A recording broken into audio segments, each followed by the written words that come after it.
সুন্দরবন সুরক্ষায় প্লাস্টিক ও পলিথিন সহ বিষ টোপ দিয়ে মাছ ধরা ও বনের পরিবেশ দূষণ রোধে খুলনায় দিনব্যাপী যুব সম্মেলন অনুষ্ঠিত হয়েছে।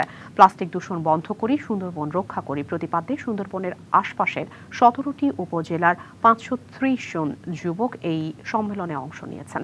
এ সময় বক্তারা বলেন, জলবায়ু পরিবর্তন ও মানবসৃষ্ট নানা কারণে ক্ষতির সম্মুখীন হচ্ছে বন। এতে বনের প্রতিবেশ ও পরিবেশ ঝুঁকির মধ্যে পড়েছে। জলবায়ু পরিবর্তনে প্রাকৃতিক দুর্যোগের ক্ষতি বন নিজে পুষিয়ে নিতে পারলেও মানবসৃষ্ট ক্ষতি কাটিয়ে উঠতে পারছে না। এ কারণে বনের পরিবেশ ও প্রতিবেশ রক্ষায় মানবসৃষ্ট ঝুঁকি কমিয়ে আনার বিকল্প নেই।